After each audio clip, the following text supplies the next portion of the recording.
നമസ്കാരം. ഓഫ്ലൈൻ പേ എന്ന സംവിധാനത്തിലൂടെ ബിസിനസ് അസോസിയേറ്റഡ് അയക്കുന്ന ആളുകൾ മറ്റുള്ളവർക്ക് ആപ്ലിക്കേഷൻ ഷെയർ ചെയ്ത് കൊടുത്തു കഴിഞ്ഞാൽ ആ ആളുകൾ ജീവിതകാലം മുഴുവൻ ഇടപാടുകൾ നടത്തുമ്പോൾ ലഭിക്കുന്ന വരുമാനത്തെക്കുറിച്ചാണ് ഈ ഒരു വീഡിയോയിലൂടെ പ്രതിപാദിപ്പിക്കുന്നത്. അതായത് നമുക്കതിനെ റീപർച്ചേസ് എന്ന് വിളിക്കാം. അവർ recharge, bill payment, online shopping അങ്ങനെ തുടങ്ങി ഓഫ്ലൈൻ പേയിലുള്ള എല്ലാ ബെനിഫിറ്റുകളും അവർ ആസ്വദിക്കുന്ന അതേ സമയത്ത് തന്നെ അവർക്ക് 5 പ്രാവശ്യം ക്യാഷ് ബാക്ക് ലഭിക്കുന്ന അതേ നിമിഷം തന്നെ അവർക്ക് ഷെയർ ചെയ്ത് കൊടുത്ത അവരുടെ ബിസിനസ് അസോസിയേറ്റിന് വരുമാനം ലഭിക്കുന്നതാണ്. അതിനിവിടെ ചെറിയൊരു കണക്ക് ഉദാഹരണം കൊടുത്തിട്ടുണ്ട്. അത് പ്രകാരം നമുക്ക് ആ വരുമാനത്തെ ഒന്ന് നമുക്ക് കണക്കാക്കാം. അതായത് ഒരു ബിസിനസ് അസോസിയേറ്റിന് ഒരു 10 കസ്റ്റമർ ഉണ്ടെന്ന് കരുതുക. ആ 10 കസ്റ്റമർക്കും വിവിധ ഇടപാടുകളിൽ നിന്നുമായിട്ട് ഒരു 10 രൂപ സ്പോട്ട് ക്യാഷ് ബാക്കായി ലഭിച്ചു എന്ന് കരുതുക. അങ്ങനെ 10 കസ്റ്റമർക്ക് കൂടി 10 രൂപ പ്രകാരം ടോട്ടലായിട്ട് അവിടെ 100 രൂപയുടെ സ്പോട്ട് ക്യാഷ് ബാക്ക് ഇടപാട് നടന്നു. അങ്ങനെ 100 രൂപയുടെ ഇടപാട് നടക്കുമ്പോൾ അതിൻ്റെ 10% അവർക്ക് ഈ ആപ്ലിക്കേഷൻ ഷെയർ ചെയ്ത് കൊടുത്ത വ്യക്തിക്ക് ലഭിക്കുന്നത്. അതായത് 10 രൂപ. 100 രൂപയുടെ 10% എന്ന് പറയുന്നത് 10 രൂപ. അതായത് ഒരു വ്യക്തി എത്ര ആളുകൾക്ക് ഷെയർ ചെയ്ത് കൊടുക്കുന്നുണ്ടോ അതിനെ ബേസ് ചെയ്തിട്ടാണ് ഈ ഒരു കാൽക്കുലേഷൻ നമുക്ക് എണ്ണത്തിനനുസരിച്ച് നമുക്ക് കാൽക്കുലേഷൻ ചെയ്യാവുന്നതാണ്. ഇവിടെ ഒരു 10 ആളാണ് ഉദാഹരണം കൊടുത്തിരിക്കുന്നത്. ഈ ആളുകളെ നമ്മൾ ലെവൽ 1 എന്നാണ് വിളിക്കുന്നത്. ഇനി ഈ 10 പേരും ബിസിനസ് അസോസിയേറ്റായി. അതിനുശേഷം അവർ ഓരോ ആളുകളും 10 പേർക്ക് വീതം ഈ ആപ്ലിക്കേഷൻ ഷെയർ ചെയ്ത് കൊടുക്കുകയാണ്. അങ്ങനെ അവർ ഓരോരുത്തരെയും കെയർ ഓഫിൽ 10 പേർ വീതം പ്രകാരം വരുമ്പോൾ അവിടെ 100 കസ്റ്റമറായി. അതായത് ആദ്യത്തെ ബിസിനസ് അസോസിയേറ്റിനെ സംബന്ധിച്ചിടത്തോളം ലെവൽ 2 രണ്ടാമത്തെ ലെവലിൽ 100 കസ്റ്റമറെ കിട്ടുകയാണ്. ഈ 100 കസ്റ്റമറും ഇതേപോലെ റീചാർജ്, ബിൽ പേയ്മെൻറ്റ് ഇടപാടുകളൊക്കെ ചെയ്യുന്ന സമയത്ത് ഒരു 10 രൂപ ഓരോ ആളുകൾക്കും സ്പോട്ട് ക്യാഷ് ബാക്കായി ലഭിക്കുകയാണെങ്കിൽ അവിടെ 1000 രൂപയായി ടോട്ടൽ സ്പോട്ട് ക്യാഷ് ബാക്ക്. അതിൻ്റെ 10% എന്ന് പറയുന്നത് ആ വ്യക്തിക്ക് ഷെയർ ചെയ്ത് കൊടുത്തിരിക്കുന്ന ആളുകൾക്ക് ലഭിക്കും. എന്നാൽ സീനിയർ ആയിട്ടുള്ള ഈ ഒരു ബിസിനസ് അസോസിയേറ്റിന് ലഭിക്കുന്നത് ഒരു ശതമാനമാണ്.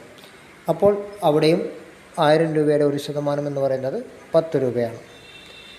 ഇനി നമുക്ക് ഈ വന്നിരിക്കുന്ന 100 പേരും ബിസിനസ് അസോസിയേറ്റ് ആവുകയാണ്. അവർ അവരുടെ കെയർ ഓഫിൽ വരുന്ന ആളുകൾക്ക് ഈ ആപ്ലിക്കേഷൻ ഷെയർ ചെയ്ത് കൊടുക്കുകയാണ്. അങ്ങനെ അവിടെ 1000 പേരാവുകയാണ്. അതായത് ഓരോ ആളുകളും 10 പേരെ പ്രകാരം കൊണ്ടുവരുന്ന ഒരു സിസ്റ്റമാണ് നമ്മളിപ്പോൾ ഇവിടെ കാൽക്കുലേഷൻ ചെയ്യുന്നത്. അപ്പോൾ അവിടെ 1000 പേരായി. 1000 പേരും റീചാർജ്, ബിൽ പേയ്മെൻറ്റ് കാര്യങ്ങളൊക്കെ ചെയ്യുന്ന സമയത്ത് അവിടെ ഓരോ ആളുകൾക്കും 10 രൂപ പ്രകാരമാണ് വരുന്നതെങ്കിൽ അവിടെ 10,000 രൂപയുടെ ടോട്ടൽ ക്യാഷ് ബാക്ക് അവിടെ നടന്നു. ആ 10,000 രൂപയുടെ ടോട്ടൽ സ്പോട്ട് ക്യാഷ് ബാക്ക് നടക്കുമ്പോൾ അതിൻ്റെ 10% 100 രൂപ 10% അത് അവർക്ക് ഷെയർ ചെയ്ത് കൊടുക്കുന്ന വ്യക്തിക്ക് ലഭിക്കും. 1% അവർക്ക് തൊട്ട് മുകളിൽ ഷെയർ ചെയ്ത് ബിസിനസ് അസോസിയേറ്റിന് ലഭിക്കും.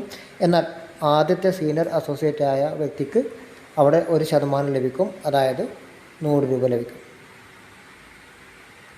ഇനി അടുത്ത ലെവലിലേക്ക് പോവുകയാണെങ്കിൽ അവിടെ 10,000 ആളുകൾ വരും. അവിടെയും നമുക്ക് ക്യാഷ് ബാക്ക് 1% പ്രകാരം 1000 രൂപ ഈ ഒരു കണക്ക് പ്രകാരം നമുക്ക് നേടാൻ വേണ്ടി സാധിക്കും. അതേപോലെ അടുത്ത ലെവലിലേക്ക് പോവുകയാണെങ്കിൽ അവർ 1,00,000 കസ്റ്റമർ ഉണ്ടാകും. അവിടെ നമുക്ക് 1% പ്രകാരം 1% ആ ലെവലിലും നമുക്ക് ലഭിക്കുന്നത്. അപ്പോൾ അവിടെ 10,000 രൂപ നമുക്ക് വരുമാനം ലഭിക്കും. അതേപോലെ തന്നെ അടുത്ത ലെവലിലേക്ക് പോകുമ്പോൾ അത് 1 കോടിയിലുള്ള കസ്റ്റമർ വരും. 1 കോടി കസ്റ്റമറിലേക്ക് പോവുകയാണെങ്കിൽ നമുക്ക് ഇതുപോലെ 0.5% നമുക്ക് ലഭിക്കുന്നത്. അതായത് 6ാമത്തെ ലെവൽ തൊട്ട് 15ാമത്തെ ലെവൽ വരെ 0.5% നമുക്ക് ലഭിക്കുക. അപ്പോൾ അവിടെ ഒരു 5 ലക്ഷം രൂപയോളം നമുക്ക് വരുമാനം ലഭിക്കും. ഈ ഒരു വരുമാനം എന്ന് പറയുന്നത് പെർമനൻ്റ് ആണ്. കാരണം ഈ മാസം റീചാർജ് ചെയ്ത ആൾ അടുത്ത മാസം എന്തായാലും റീചാർജ് ചെയ്യും. അതിനിടയിലും ഇടയ്ക്കിടയ്ക്കും പലതരത്തിലുള്ള റീചാർജുകൾ ചെയ്യും. അതുപോലെ ബിൽ പേയ്മെൻറ്റ് അടക്കുന്നവർ അടുത്ത ബില്ലും ഇതുവഴി അടക്കും. കാരണം 5 പ്രാവശ്യം ക്യാഷ് ബാക്കുകളാണ് ഇവിടെ ലഭിക്കുന്നത്. അതുകൊണ്ട് തന്നെ ബിൽ പേയ്മെൻറ്റ് ഇതിലൂടെ മാത്രമേ പിന്നീട് അങ്ങോട്ട് ചെയ്യുള്ളൂ. നമ്മൾ ഒരു തവണ ഇത് പറഞ്ഞു കൊടുത്തു കഴിഞ്ഞാൽ ബാക്കിയുള്ള ജീവിതകാലം മുഴുവൻ നമുക്കിതൊരു പെർമനൻറ്റ് വരുമാനമായിട്ട് കിട്ടും. അതായത് നമ്മൾക്ക് എത്ര കസ്റ്റമർ ഉണ്ടോ ആ കസ്റ്റമറൊക്കെ എന്തൊക്കെ ഇടപാടുകൾ നടത്തുന്നതോ അതിനെ ആസ്പദമാക്കിയിട്ടാണ് നമ്മളിവിടെ വരുമാനം ലഭിക്കുന്നത്. ഇവിടെ നമ്മൾ വെറും ഒരു 10 പേരെ മാത്രം കാൽക്കുലേഷൻ ചെയ്തിട്ടാണ് ഇങ്ങനെ 15ഓളം ലെവലുകളിലേക്ക് നമ്മൾ എത്തിച്ചേർന്നിരിക്കുന്നത്. എന്നാൽ ഒരാളെ സംബന്ധിച്ചൊരു 10 അല്ല, അതിൻ്റെ എത്രയോ ഇരട്ടി കസ്റ്റമറെ നമുക്ക് കൊണ്ടുവരാൻ വേണ്ടി സാധിക്കും. അപ്പോൾ എത്രയോ ഇരട്ടി ബിസിനസ് അസോസിയേറ്റുമാരും അതിൽ വരും. കാരണം ഈ ഒരു ഓപ്പർച്യൂണിറ്റി കിട്ടിയിട്ട് പേഴ്സണലായിട്ട് കസ്റ്റമറായി വന്നിരിക്കുന്ന ആളുകളൊക്കെ ഇത് നല്ലൊരു ഓപ്പർച്യൂണിറ്റിയാണ് മനസ്സിലാക്കി കഴിഞ്ഞാൽ ഓട്ടോമാറ്റിക്കലി ബിസിനസ് അസോസിയേറ്റ് ആവാൻ വേണ്ടി താല്പര്യപ്പെടും. അങ്ങനെ നമുക്ക് വരുന്ന കസ്റ്റമറിൽ വലിയൊരു ശതമാനത്തെയും നമുക്ക് ബിസിനസ് അസോസിയേറ്റായി മാറും. അതിലൂടെ അവരെ കെയർ ഓഫിലൂടെ ഇങ്ങനെ 15ഓളം ലെവലുകളിൽ വരുമ്പോഴേക്ക് വലിയൊരു നമ്പർ കസ്റ്റമറെ നമുക്ക് ഉണ്ടാക്കിയെടുക്കാൻ വേണ്ടി സാധിക്കും. അപ്പോൾ ഇത്തരത്തിൽ ഒരു വലിയ ഒരു ടീം നമുക്ക് വന്നു കഴിഞ്ഞാൽ നമുക്ക് വലിയൊരു വരുമാനം നമുക്കിവിടെ ലഭിക്കും. നമ്മൾ ഇത്രമാത്രം ഒരു കാൽക്കുലേഷൻ ചെയ്താൽ മതി. നമ്മൾ 15 ലെവലുകളിലായിട്ട് നമുക്ക് 1 ലക്ഷം കസ്റ്റമർ ഉണ്ടെങ്കിൽ അവർ റീചാർജ് ചെയ്തിട്ട് ബില്ലടിച്ചിട്ടോ സാധനങ്ങൾ വാങ്ങിയിട്ടോ ഒരാളിൽ നിന്നും കുറഞ്ഞത് ഒരു 10 രൂപ മാത്രം നമുക്ക് കിട്ടുകയാണെങ്കിൽ 10 ലക്ഷം രൂപയായി നമ്മുടെ വരുമാനം. 1 ലക്ഷം ആളുകളിൽ നിന്നും ഒരു മിനിമം ഒരു 10 രൂപ വെച്ച് കിട്ടുകയാണെങ്കിൽ 10 ലക്ഷം രൂപയാണ്. ഇനിയല്ല 1 രൂപ മാത്രമാണ് പ്രതീക്ഷിച്ചാൽ പോലും നമുക്ക് 1 ലക്ഷം രൂപ കിട്ടും. ഇനി 50 പൈസ മാത്രം പ്രതീക്ഷിച്ചാൽ പോലും നമുക്ക് 50,000 രൂപ നമുക്ക് വരുമാനം ലഭിക്കും. ഇതൊരു പെർമനൻറ്റ് വരുമാനമായിട്ട് നമുക്ക് ലഭിക്കുന്നതാണ്. അപ്പോൾ അത്രക്കും വലിയ ഒരു ബിസിനസ് ഓപ്പർച്യൂണിറ്റിയാണ് നമുക്ക് മുമ്പിൽ കിട്ടിയിരിക്കുന്നത്. ഇവിടെ പരമാവധി നമ്മൾ ഇതിനെ ഉപയോഗിക്കുക. ഈ അത്രത്തോളം നമുക്ക് ഉപയോഗിക്കാൻ വേണ്ടി സാധിക്കുന്നു, അത്രത്തോളം നമുക്ക് ഇവിടുന്ന് നേട്ടങ്ങൾ ഉണ്ടാക്കാൻ വേണ്ടി സാധിക്കും. അപ്പോൾ ഇത്രയും പറഞ്ഞുകൊണ്ട് ഈ വീഡിയോ അവസാനിപ്പിക്കുകയാണ്. അതിനു മുമ്പ് ഈ ഒരു ചാനൽ നിങ്ങൾ സബ്സ്ക്രൈബ് ചെയ്തിട്ടില്ല എങ്കിൽ ഈ ചാനൽ ഒന്ന് സബ്സ്ക്രൈബ് ചെയ്യുക. ഇതുപോലുള്ള ഓഫ്ലപ്പയുടെ പുതിയ അപ്ഡേഷനുകൾ ഈ വീഡിയോ വഴിയാണ് നിങ്ങൾക്ക് ലഭിക്കുന്നത്.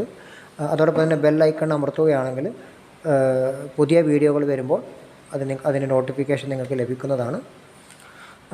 അതുപോലെ തന്നെ ഈ വീഡിയോ നിങ്ങൾ മറ്റുള്ളവർക്ക് ഷെയർ ചെയ്യുക. അപ്പോൾ അവർക്കും ഇതിൻ്റെ ഗുണങ്ങളൊക്കെ ലഭിക്കട്ടെ. അപ്പോൾ നിങ്ങളിലൂടെ ഒത്തിരി ആളുകളിലേക്ക് ഈ ഒരു ഫെസിലിറ്റികൾ എത്തിച്ചേരട്ടെ. അതിലൂടെ നിങ്ങൾക്ക് നല്ലൊരു നേട്ടങ്ങൾ ഉണ്ടാകട്ടെ എന്ന് ആശംസിച്ചുകൊണ്ട് നിർത്തുന്നു.